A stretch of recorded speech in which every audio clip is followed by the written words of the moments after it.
war in heaven, and Michael and his angels fought against the dragon.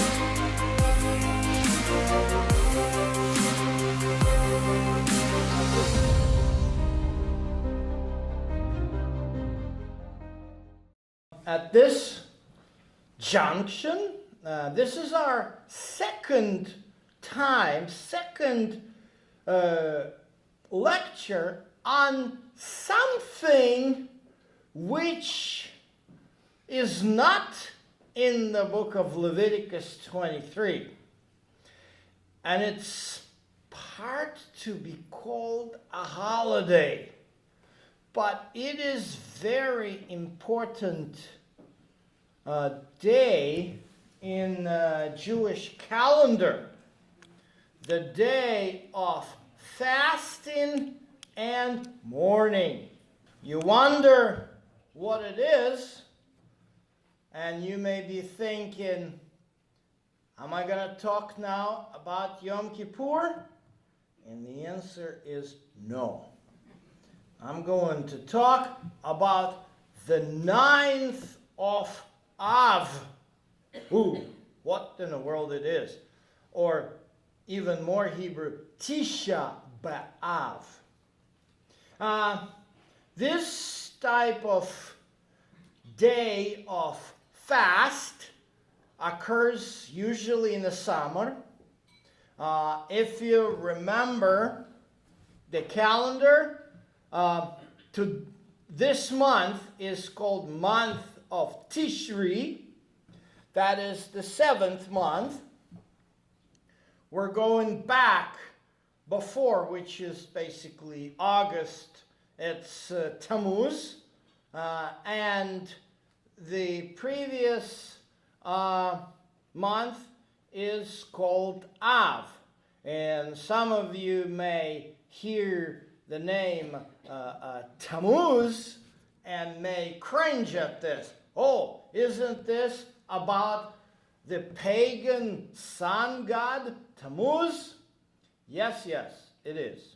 Well, don't we live in the days of Roman calendar, and January is about the god of the door, the Janus, and March is about Mars, the god of war, and so forth. Paul had a very difficult choice. He needed to give his counsel to his followers who live in one of the most pagan cities in the world, the Corinth.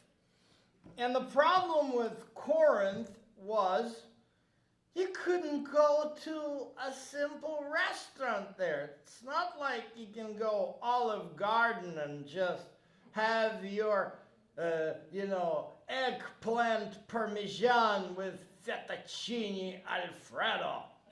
Nah. You're going to some place and they will offer you a chicken which was actually could have been sacrificed to idol, because in that particular culture, every restaurant was indeed connected with temple.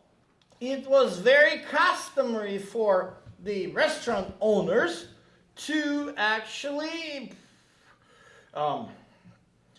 dedicate their food to gods and bring the samples of their dishes, which they're going to be serving to customers next evening, to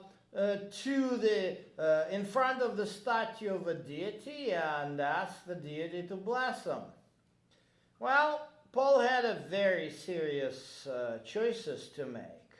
He could either send his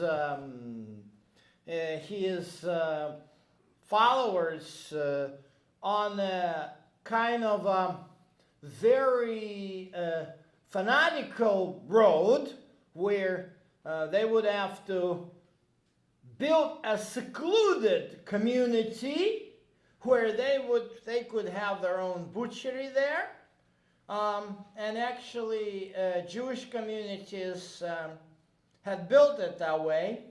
But Paul had a very, very serious problem with this kind of strategy, because he, being the apostle of Jesus, knew that his main task was to go around the world and to make the disciples, not to build a gated community with the protection of the religious values.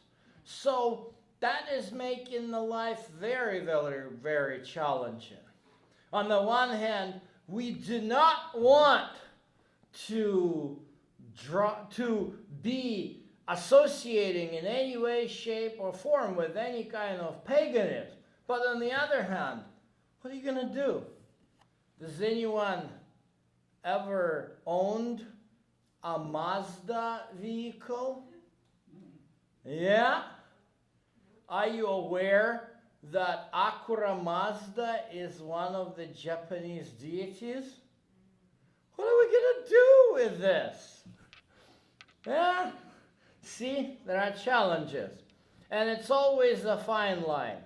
I could make a fiery speeches and bring up the hell and the brimstone upon anyone who dares to engage in anything pagan. So get rid of your Acuras and Mazdas and I don't know about Subarus. Anyway, we can go that far. So, but on the other hand, there is definitely an issue. Sometimes I ask, who is a hunter and who is a hunted? It was one missionary family who went to Nepal to supposedly preach Christ to the Buddhists. And they came back from Nepal and set in their house the statue of Buddha.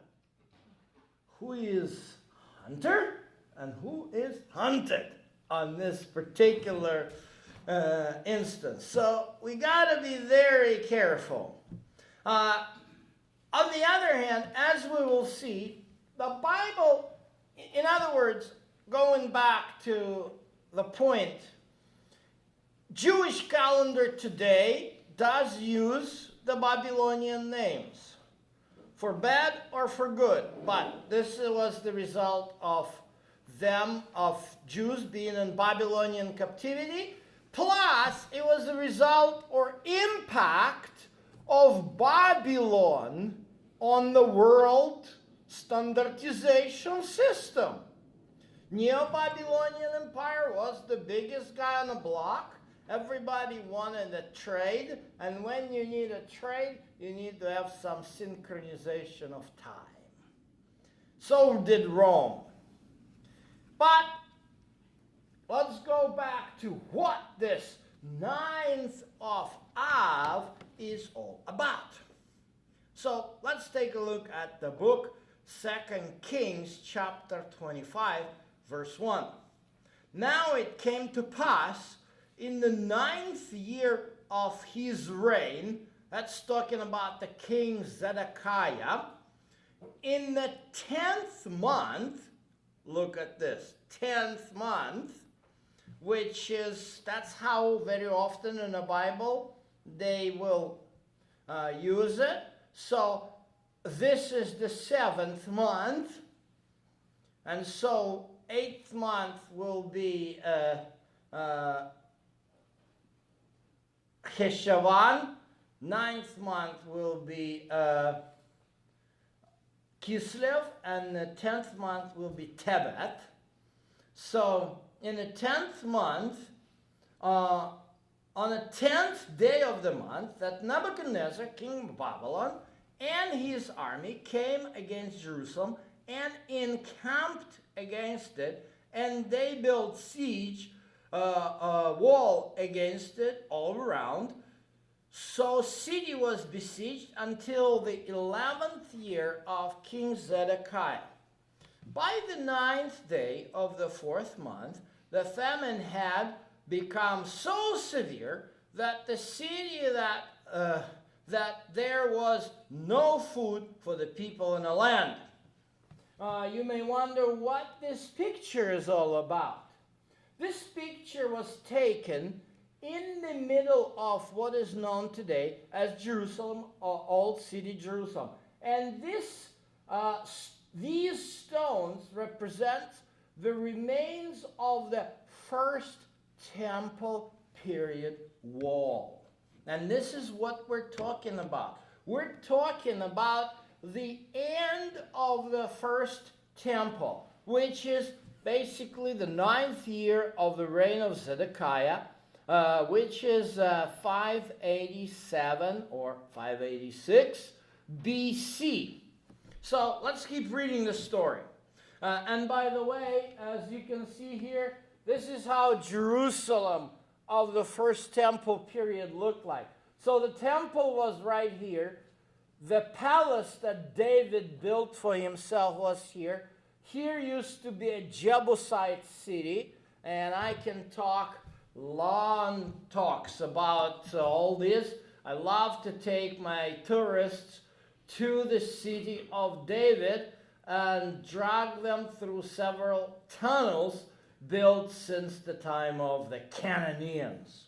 Anyway, so then the city's wall was broken through, and all men of war fled at night by way of the gate between two walls, which was by the king's garden, even though the Chaldeans were still encamped all around against the city, and the king went away by the plain. But the army of the Chaldeans pursued the king, and they overtook him in the plains of Jericho, and his army scattered from him, and so they captured Zedekiah and killed so his sons, and so then they took him to Babylon, so it's kind of cruel. And here is the punchline of the particular passage which I'm reading, what we need.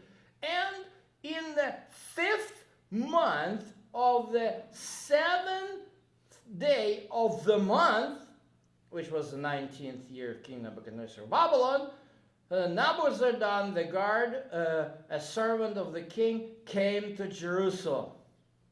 And he burned the house of the Lord and the king house and the houses of Jerusalem, that is, the houses of the great, he burned with fire. Well, this is the 5th month. That's the month of Av. Again, we have, I don't have this circle of months, but the first month according to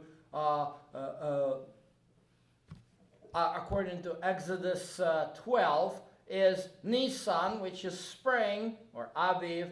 Nisan, Iyar, Sivan, Tammuz, Av, Elul, Tishri. So Tishri is here, Elul before, Av before. So it's July, August. It's July, August. That's the hottest period of the summer in the Middle East too.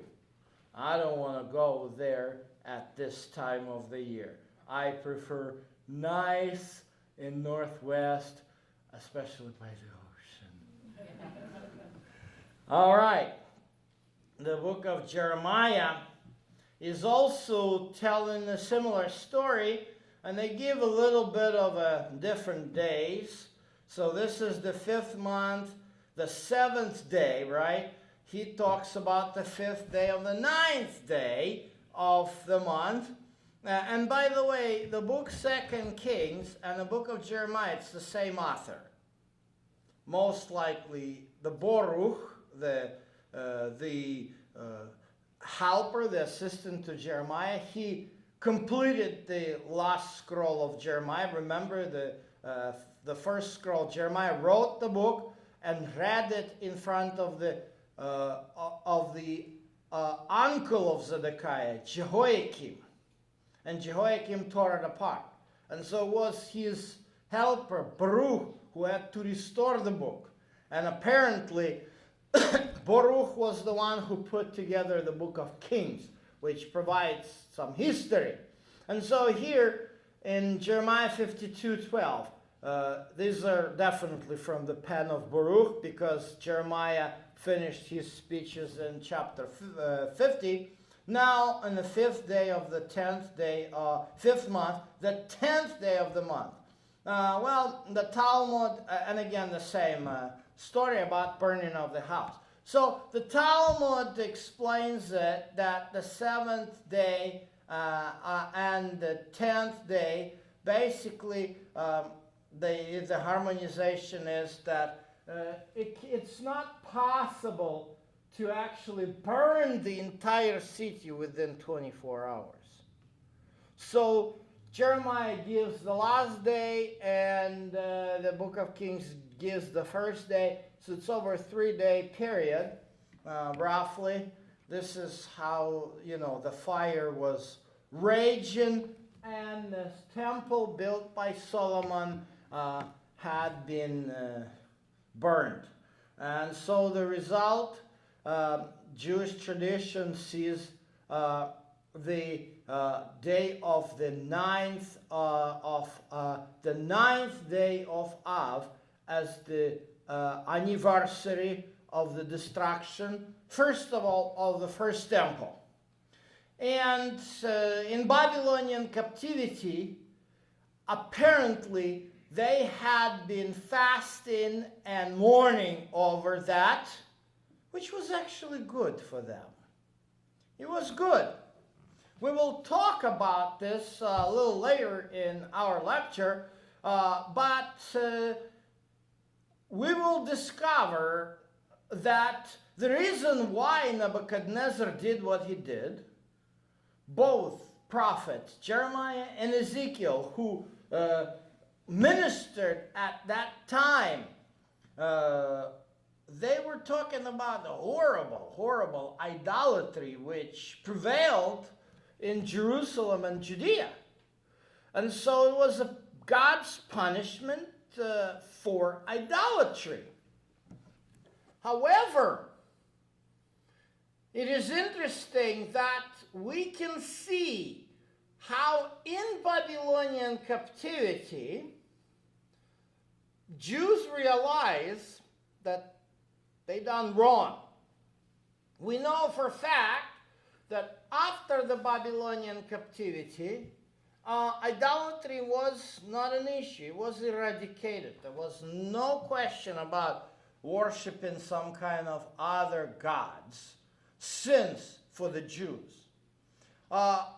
So, according to Zechariah, the book of Zechariah, and I'm not going to get too deep into that, they did have a mourning and fasting over the temple. And when the temple was rebuilt, we talked about this yesterday, upon the edict of Darius, who allowed it to be rebuilt. When the temple was rebuilt, the fasting and mourning definitely stopped. Well, but of course, there would be this destruction of the second temple. In fact, before we go too far, Jeremiah wrote a special book in which he basically, it was the Song of Lament. This book is known as Lamentation. And this book is actually today being read every time the 9th of Av comes. So Jews read the book of Lamentation. Yeah, that's a part of the Bible. It's a very interesting book, not very frequently read. And here I show you different editions. This is the book edition, and that is the scroll edition. In fact, let me digress a little bit and tell you something very unique about Jewish holidays and some Jewish traditions during the holidays, which personally for me are very, very instructional. Do you know that there is one, in the old days, there was, of course, Sefer Torah. And Sefer Torah, it's a big scroll with what Moses wrote. Originally, now we know in the Bible, we open, there's 5 books of Moses. Genesis, Exodus, Leviticus, Numbers, Deuteronomy. Well, it wasn't like this before.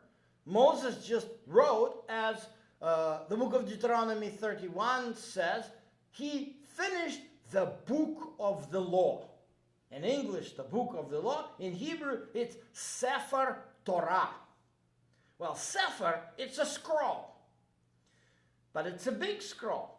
Besides a Sefer, they have Megillah.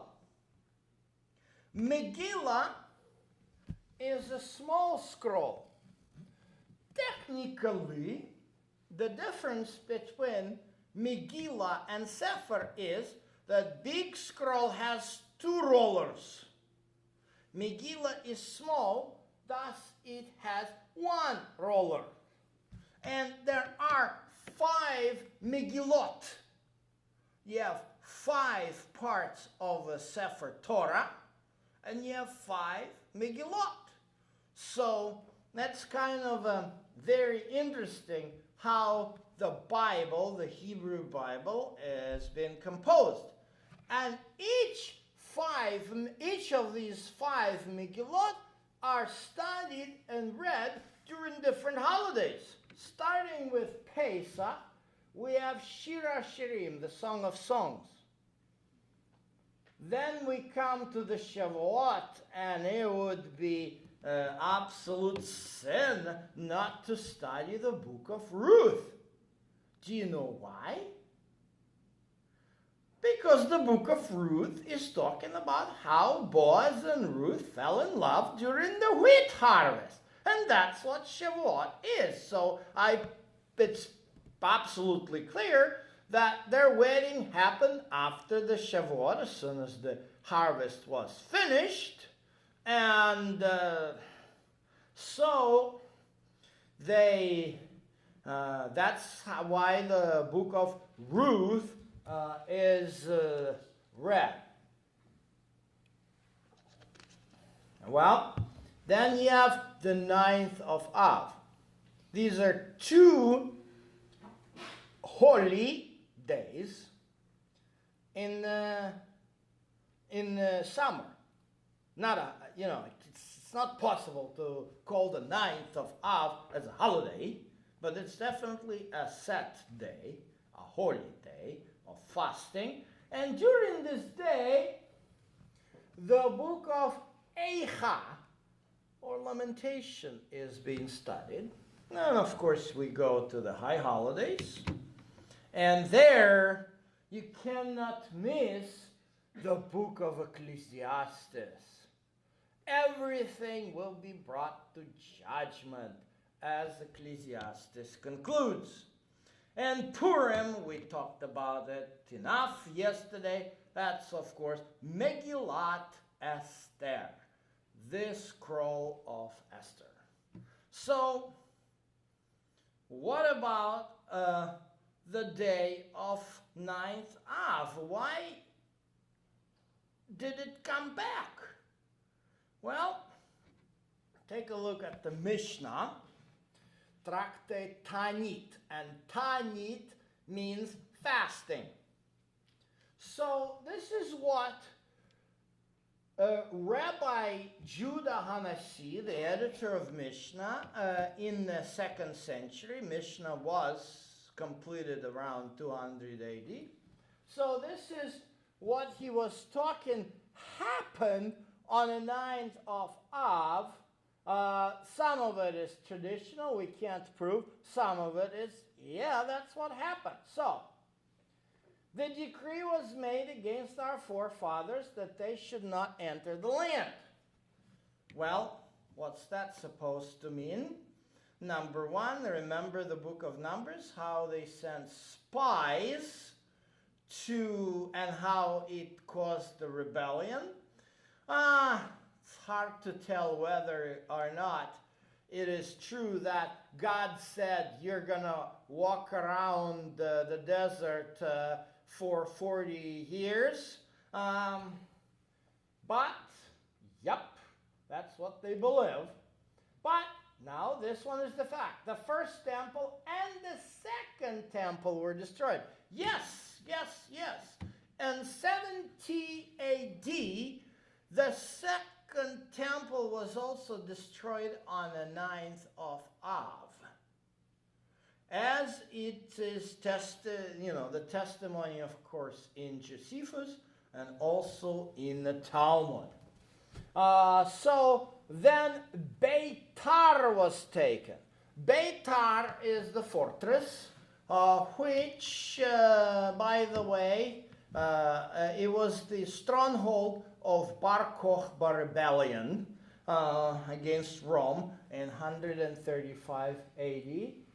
And the city was plowed up after the War of Hadrian. That's Hadrian made a decree to completely destroy and wipe out the land, and he did try to plow over Jerusalem to make it absolutely desolate.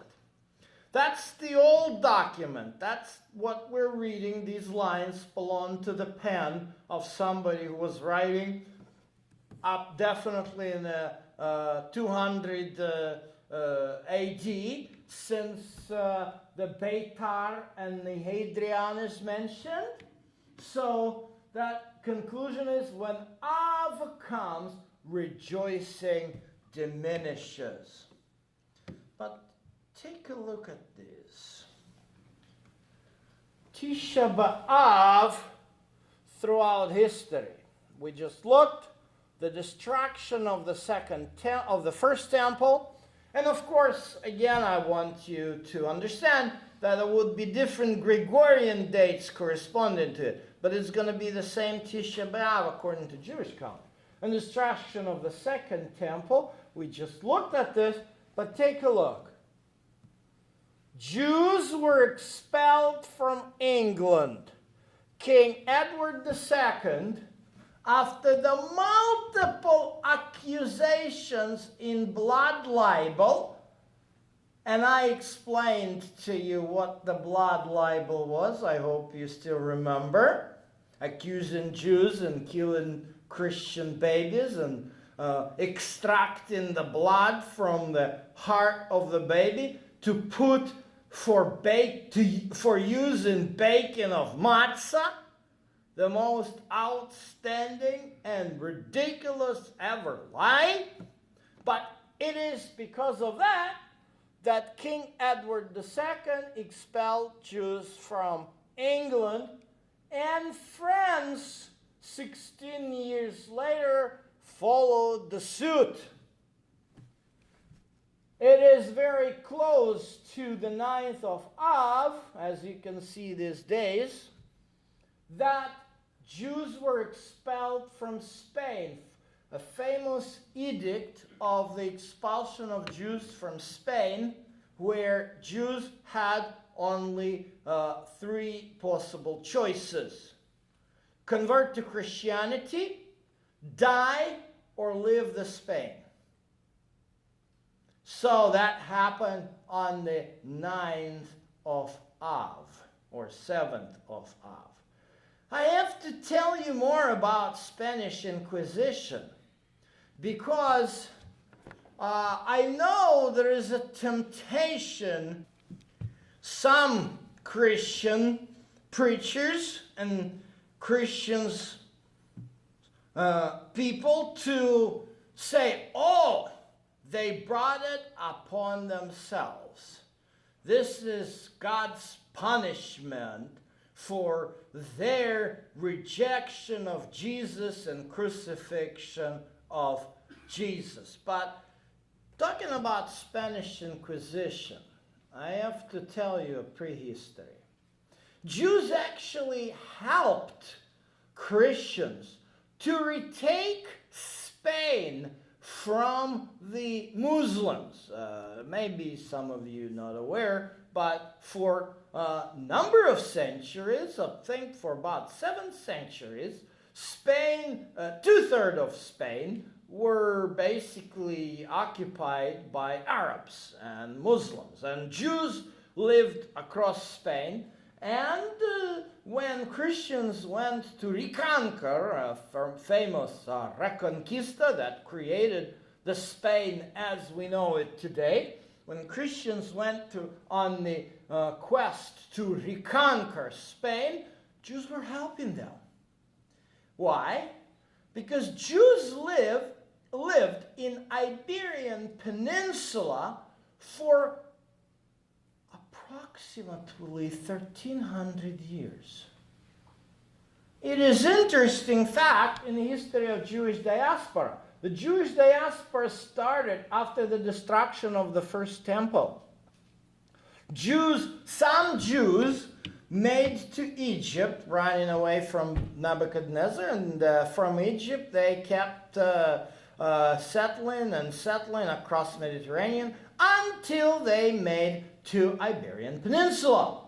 There was no Spain at the time, no way. And then the barbarians were coming, the Vandals, the Visigoth, you name it.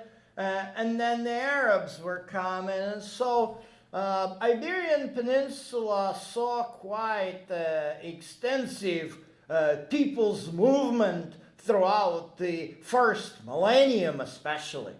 But Jews, they settled there. Many of the Jews held prominent positions in different cities across Spain. Toledo, Saragossa, Sevilla, whatever.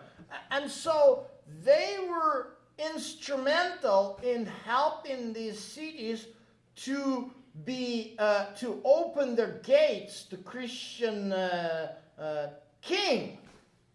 Well, when Christians took over Spain, they said to Jews who in generations, they held prominent posts in those cities. Oh, guys, now you can't hold those positions because, sorry, we're here all Catholics and you are not. So, I'm ready to receive your letter of resignation, and here's your severance package. Some Jews, there were different people, with Sephardic Jews, unlike the Ashkenazic, and I talked a little bit about the Ashkenazic. Ashkenazic Jews, they were forced in Germany, the Holy Roman Empire, which is Germany, Austria, Czechoslovakia, they were forced to live in ghettos, which would be locked up during the night. They would be locked up on Saturday and Sunday. And a Jew would come out of the ghetto, had to wear the funny hat and a special coat. And on the back of this coat was a famous six-angled star, which later became Star of David. But in Iberia, it was totally different. Because of the movement of all kinds of people, Jews with their religion kept stable, and they were attractive to many Gentiles who converted. Because many Gentiles converted to Judaism, it was quite not so bad for those Jews to think, okay, these Christians are not that bad. Why don't we accept Jesus and, keep nice, they're our brethren, let's accept Jesus. Let's become Christians. And they did. Some of them were sincere, and I can give you many histories of very sincere Spanish and Portuguese Jews who actually became Christians, and they were very fervent in their faith. Some of them, as usual, some people not so sincere. But it did not resolve the problem. There was lots of jealousy that these Jews were taking our jobs and things like this. So the Inquisition was brought in. And what began to happen? Inquisition would arrest Jews who became Christian one by one by one by one and subject them to torture, desiring to extract from them as an admission that they became Christians because of some personal to get some personal gain. And so their desire is not sincere. And so as soon as under torture, and boy, I don't have any time to show you all kinds of torture machines. I was in Prague. And in Prague, they have this museum of torture. I tell you, it's something. It is something. Even compared to the Nazi torture technique, the Inquisition torture was really, really cruel. And so you tell what they want. And after you say, yes, let me sign and tell you what you want to hear, they'll just go to the stake and be burned. So 30 years later, Martin Luther comes in to the stage. Of course, it's in Germany. And he is trying to preach to Jews the idea that, look, if I would rather be a rat than a Catholic, but now we're not Catholic, so why wouldn't you convert? Well, it's all nice, but you know what happened?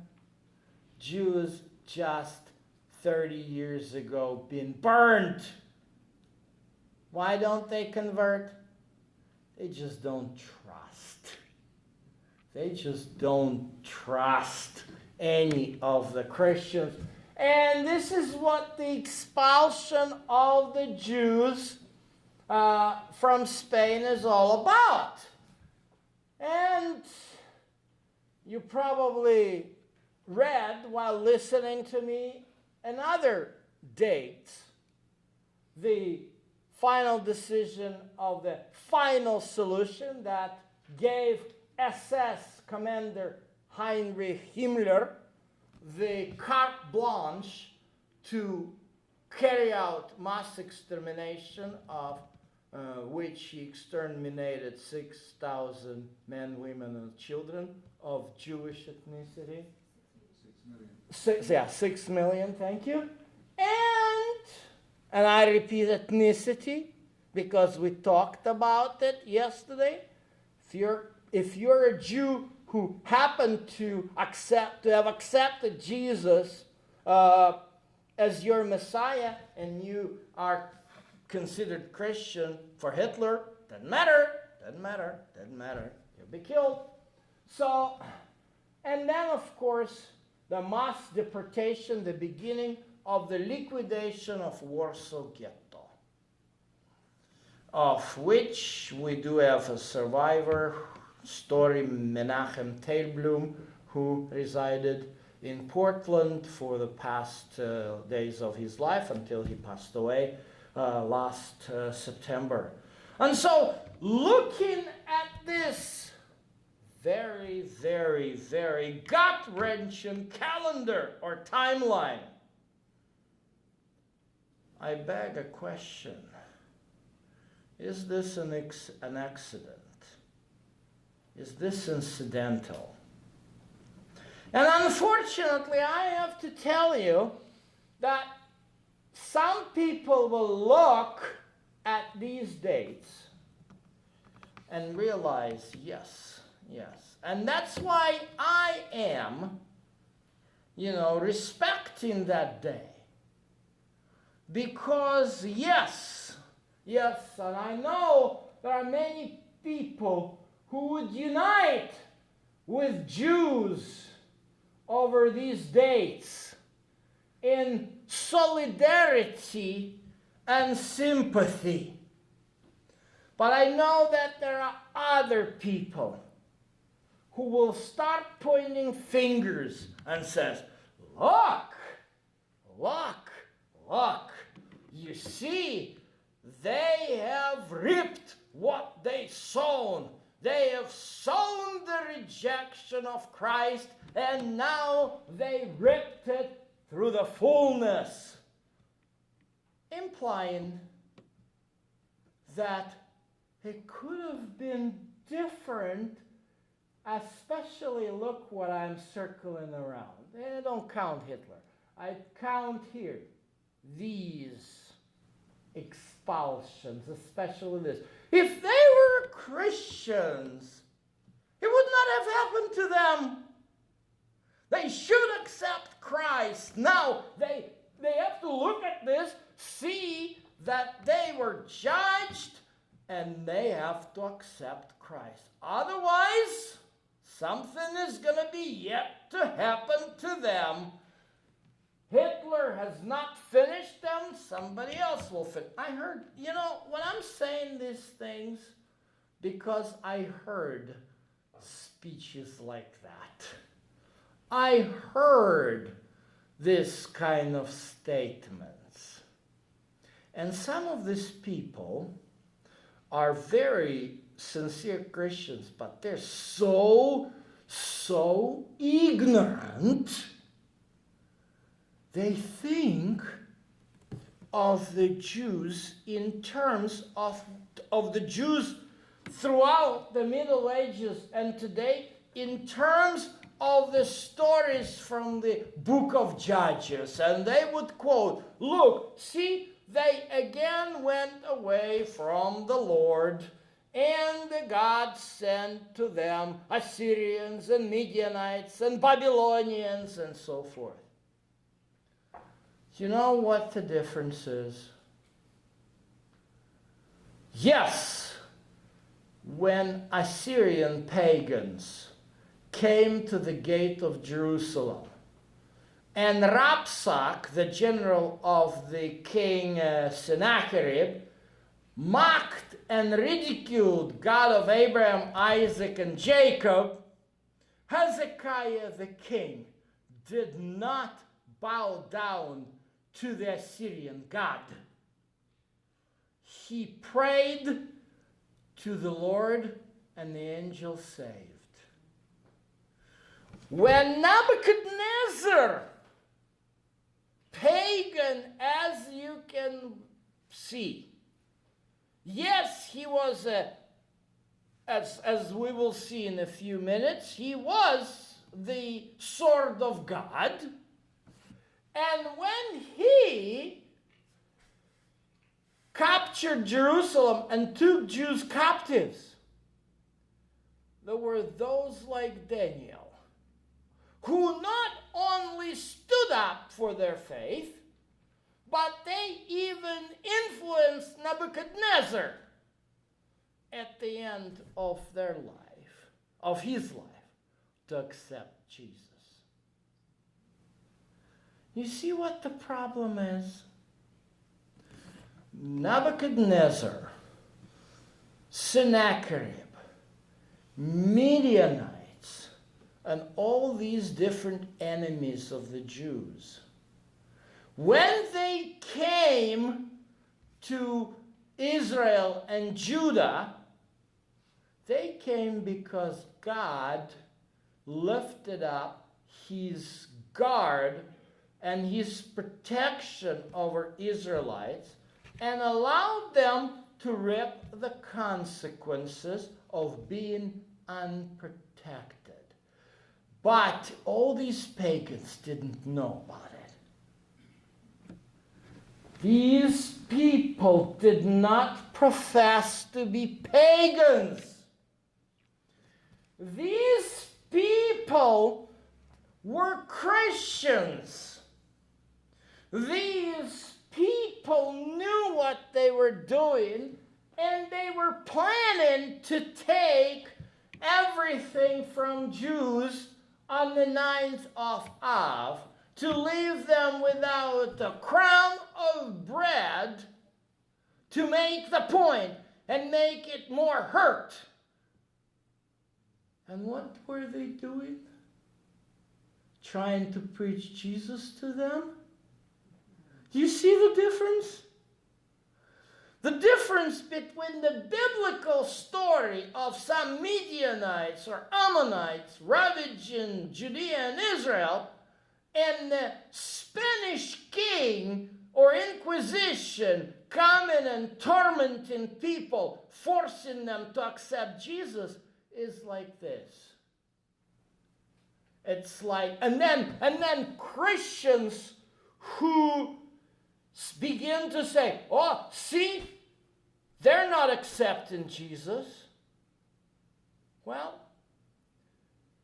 the problem with this is that basically these people who think that under such a horrible treatment from Christians, Jews were expected to accept Jesus, was as if somebody would come and kill the children in front of their mother, then rape that mother, and then somebody would force this woman to marry her rapist.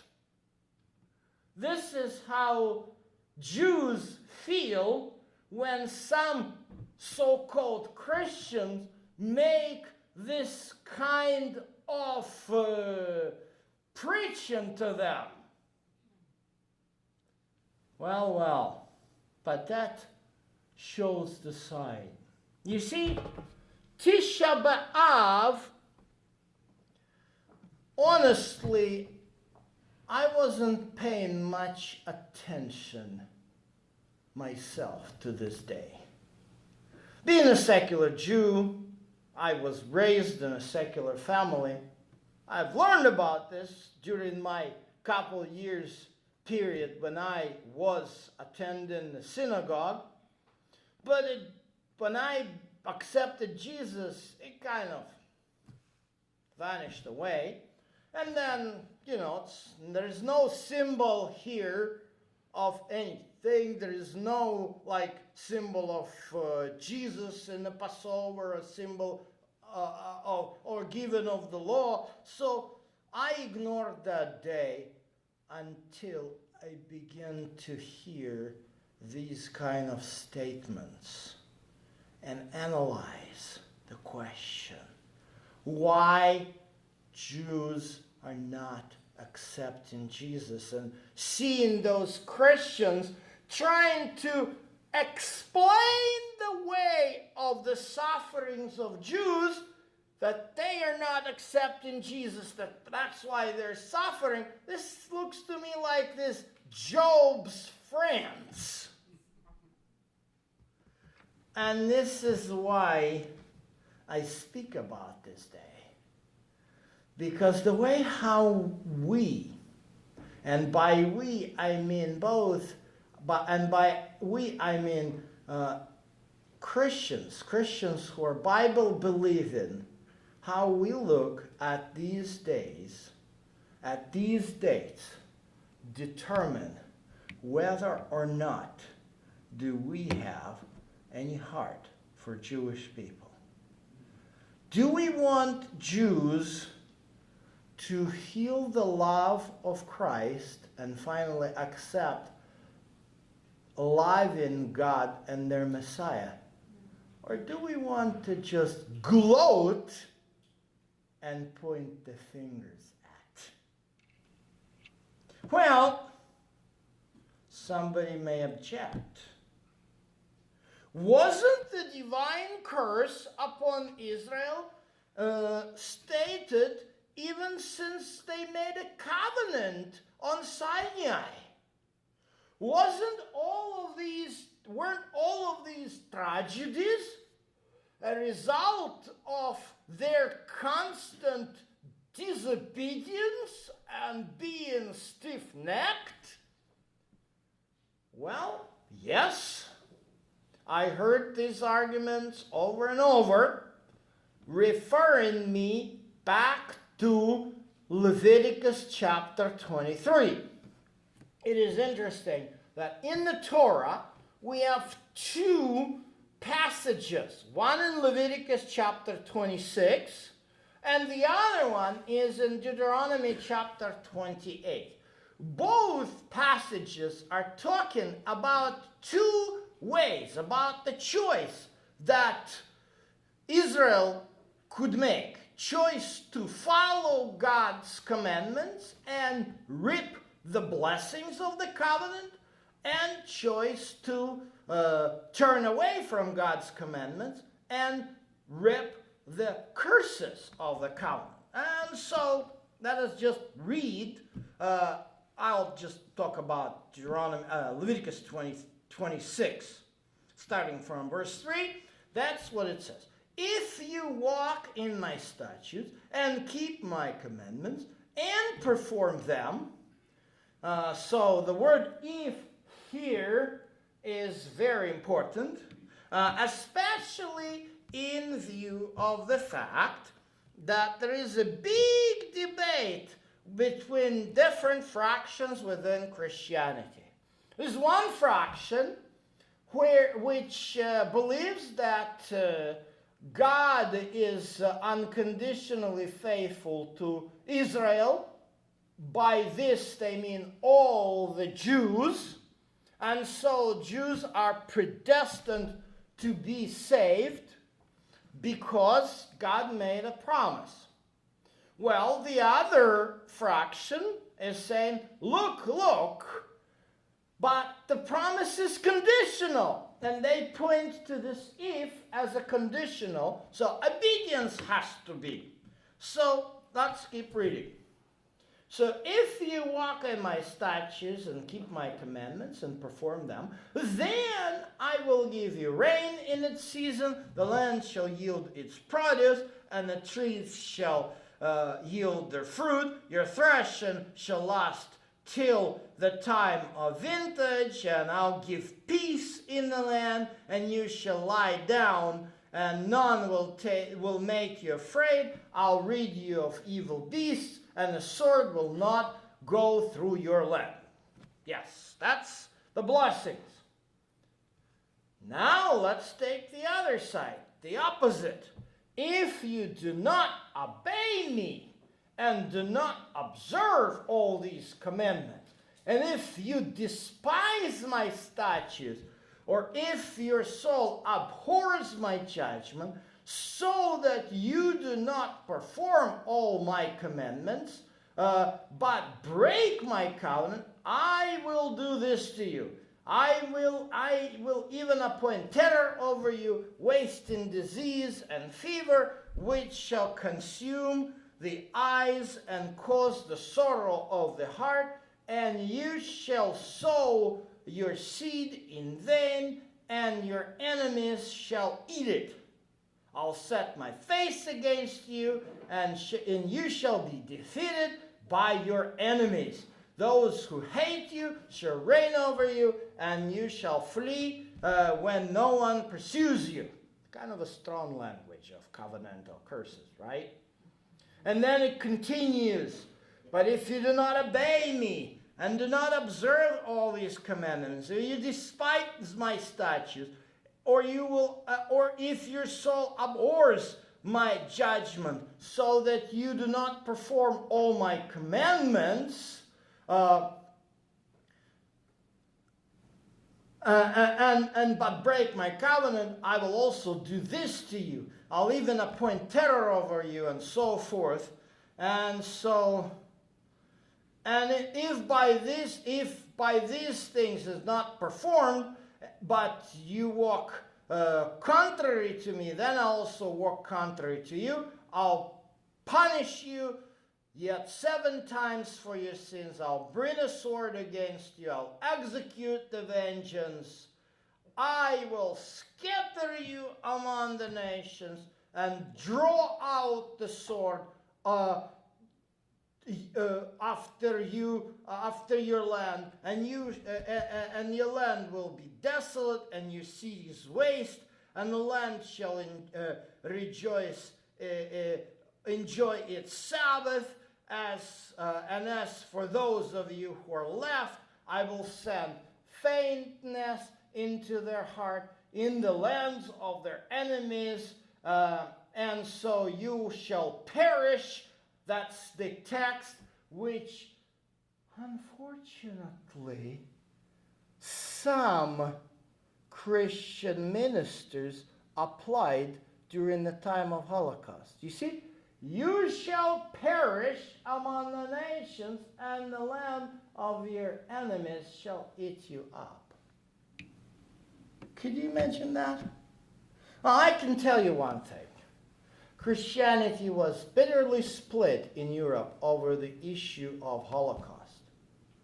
I have mentioned to you before Dietrich Bonhoeffer, who died in a concentration camp protecting Jews. There is also very, very heartwarming and gut-wrenching story of several missions, Christian missions to Jews who worked in Warsaw Ghetto. And these people, some of these missionaries, died in Treblinka. But there were others who would take this text out of context and say, yes, this is what is happening. They are going to perish. It's a fulfillment of God's promise. Can you imagine that? Well, I don't know what's the best way to describe the best epithet. It's hard to say joy, but probably it's the best to say. To my joy, their expectations were not fulfilled. Their expectations were not fulfilled because it's the opposite. Jews survived through the expulsions, through the forced conversions, through the Inquisition, and through Hitler. So definitely people who rely on this text to explain the Holocaust have to really, really rethink their position, especially in the light of the entire chapter of the book of Leviticus, chapter 26. After all these harsh words that God spoke through Moses expressing the covenantal curses, there is one ending which so many preachers just miss, and I don't understand why. Yet, for all that, when they are in the land of their enemies, I will not cast them away, nor shall I abhor them, to utterly destroy them and break my covenant with them. For I am the Lord their God. But for their sake, I will remember the covenant of their ancestors, whom I brought out of the land of Egypt, in sight of the nations, that I might be their God. I am the Lord.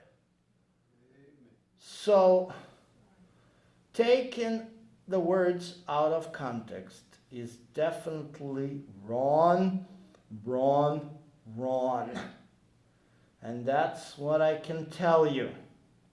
The problem is that the people who are trying to use the covenant curses as justification for what happens to Israel in the Middle Ages often try to do the following. They want to have a cake and eat of it. This just doesn't work. And let me explain to you what I mean.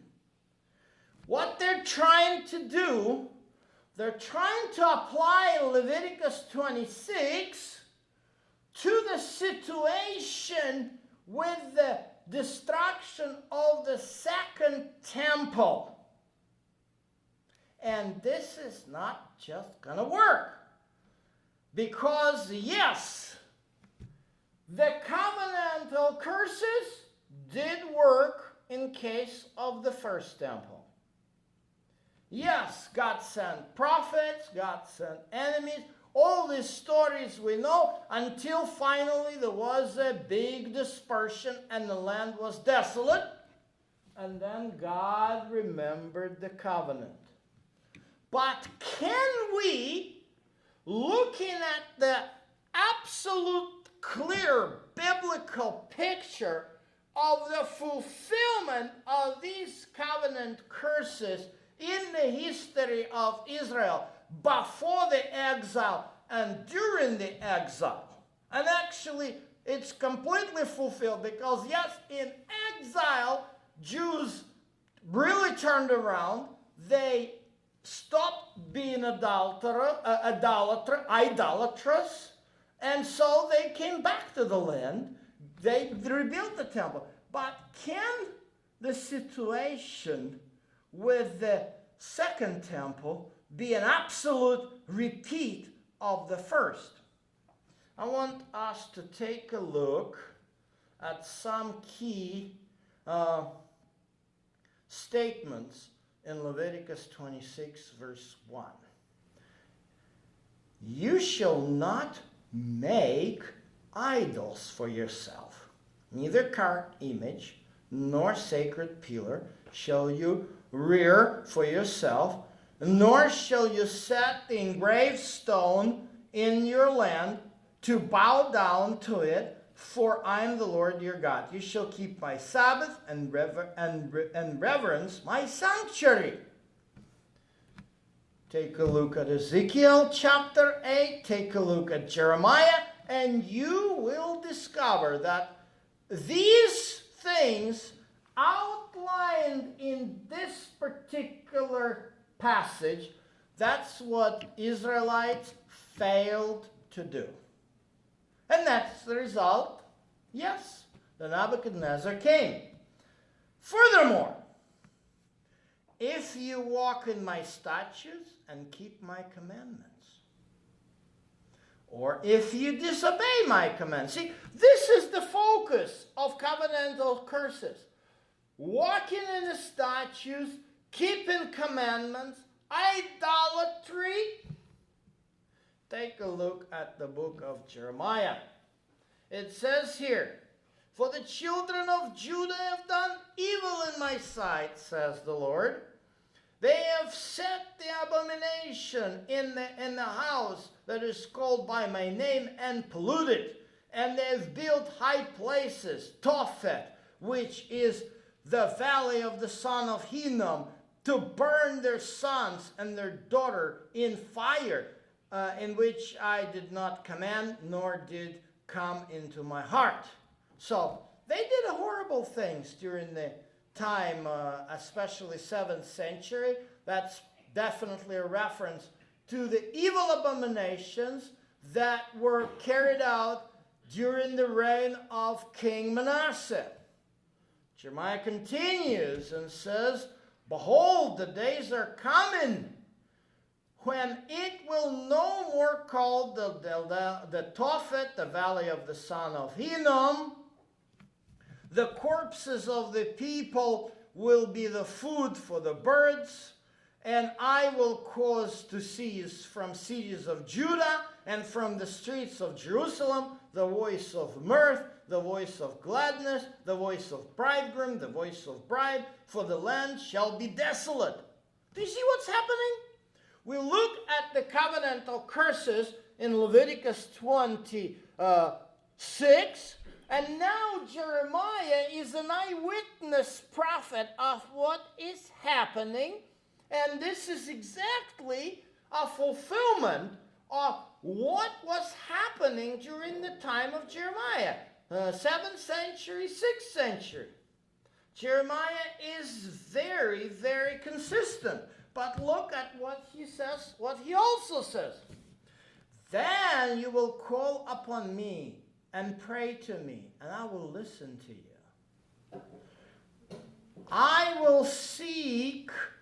You will seek me and find me. When you search for me in your heart, I will be found by you, says the Lord, and I'll bring you back from your captivity. I will gather you from the nations and from the places where I have driven you, says the Lord, and I'll bring you to the place from which I caused you to be carried away captive. You know, it is interesting that Jews are often being caught in a crossfire between two warring fractions in Christianity. One fraction is taking this particular text. I will gather you from all the nations and from all the places where I have driven you, says the Lord, and I'll bring you to the place which I caused you to be carried away captive. Ooh. About a month ago, I received a mailer from some Christian ministry in Chicago asking me to donate money to the important cause which this particular minister claims to be doing by bringing Jews to Israel. I was very surprised because I knew that the state of Israel is very proactive in bringing Jews to Israel. There is a Jewish agency, Sachnut, Joint, you name it. I was very surprised that this Christian ministry is having anything to do with bringing Jews to Israel. At least I know for a fact Israel is doing this work alone, because for them it's important that those who come to Israel would be able to prove their Jewishness. Well, they wouldn't trust this work to Christians. So I honestly don't know what exactly is this particular ministry doing with people's money.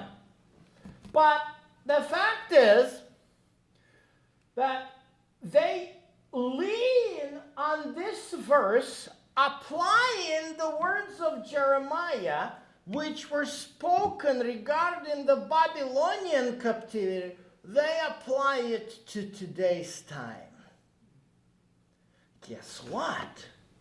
The opposing view is fighting that and applying the Leviticus 26 and covenantal curses to today's time. And basically the boxing match is, God is always faithful to Jews, and that's why he's going to bring all Jews to Israel. And the response hit is, well, no. This is all conditional, and Jews failed to meet these conditions, and they rejected Christ, and that's why they're going to be only cursed. Well, Jews are in the crossfire. This is today. This is the main reason why Jews are not accepting Jesus today. Because Christians need to stop fighting about them and trying to explain the way what happened to them, but rather begin to love them. And that's what is missing. This is the problem. This is the problem. And the second problem is, how in the world can we even apply this to the Second Temple situation? You know why? There's only one text in the entire Hebrew Bible that talks and predicts the restoration and destruction of the Second Temple. Daniel 9:25. Know therefore and understand that from going forth the command to restore and build Jerusalem until the Messiah Prince shall be 7 weeks and 62 weeks, and the street will be built again, and the walls, and even in troublesome time. After the 62 weeks, Messiah shall be cut off, and not for himself, and the people of the prince who is to come shall destroy the city and the sanctuary. You see, what we have here, don't want to get too much into the details of this text, but we have here two very important key historic events. Number one, Messiah the Prince being cut off. So the death of the Messiah is followed by the destruction of the city and the sanctuary. Is there any text in the Bible where it would speak about the destruction of the Second Temple for the sins of Israel? My friends, if you show me a text, a prophecy in the Hebrew Bible that talks about this, I'll give you $100. I'll risk that. But you won't find any of it, because this is the only text, and there is no reason stated here. You know why the destruction of the Second Temple cannot be automatically, you cannot take the curses of the covenant, the prophecies of Jeremiah, which he talks about the Nebuchadnezzar, and automatically apply it to the Second Temple? The main reason I've already said. This first temple was destroyed because of idolatry. During the Second Temple period, idolatry was the least of the problem. And of course, I know what some of the Christians would say, that the temple would be destroyed, was destroyed because Jews rejected Jesus. And that is wrong. If people say that the temple is destroyed because Jews rejected Jesus, they're just simply blind. How many Jews do we see in the Gospels and in the book of Acts accepting Jesus? Thousands and thousands and thousands of Jews are accepting Jesus. Not only do these words not only don't these words even appear in the Bible, that Jews are punished again for rejecting Jesus, but statement like this is extremely hurtful and offensive. First and foremost, to Jews who today believe in Jesus. It's like, what? Who are we? You know, when I hear the statement like this from some Christian, Jews do not accept, I just say, and who am I to your opinion? You see, this is the problem. This is why Tisha B'Av is becoming more and more and more important to me. And this is why I am, for the first time ever in my 25 year of preaching and scholarship, presenting the subject not only to Jews, but to Christians. how we relate to the tragedies of Jewish people will determine on who we are. You know, it is so obvious today when somebody is dying or had a loss, coming and trying to reason in front of a grieving person who just had a loss about possible reason why could it happen or what he or she could have done wrong is very cruel and non-Christian. So, expressing the feelings of solidarity with Jewish people during this day of fasting is actually an act of Christian compassion taught by Jesus. Especially in view of the fact that, well, the destruction of the temple, because of Jesus did not accept, Jews did not accept Jesus. This is not what the Bible teaches. Paul would disagree with this kind of statement. Look at what Paul says. Paul speaks very specifically why the temple was destroyed. Take a look. In that he says, the new covenant, he had made the first covenant obsolete. Now, what is becoming obsolete and growing old is ready to vanish away. What is he talking about? Well, to make the long story short, he is talking about the old covenant. But what is, in Paul's mind, old covenant? Not the 39 books of the Hebrew Bible, of course. But he determines the old covenant in the next verse. Indeed, the first covenant had ordinances of divine service and earthly sanctuary. Well, put these two verses together, they're basically side by side, and you will have a full picture. The earthly sanctuary and its rituals is the old covenant, which is ready to vanish away. So the destruction of the temple in 70 AD is just the fulfillment of the fact that, yes, the temple has served its purpose. God was not intending to punish anybody.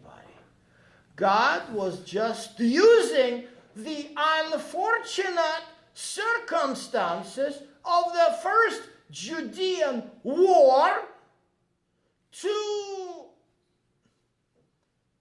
take out the building which is no longer useful for him. Why it is no longer useful for him?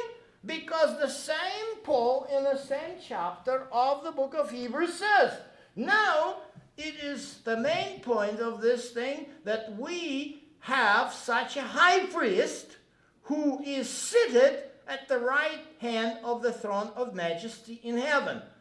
Whom Paul is talking about? What do you think? Jesus.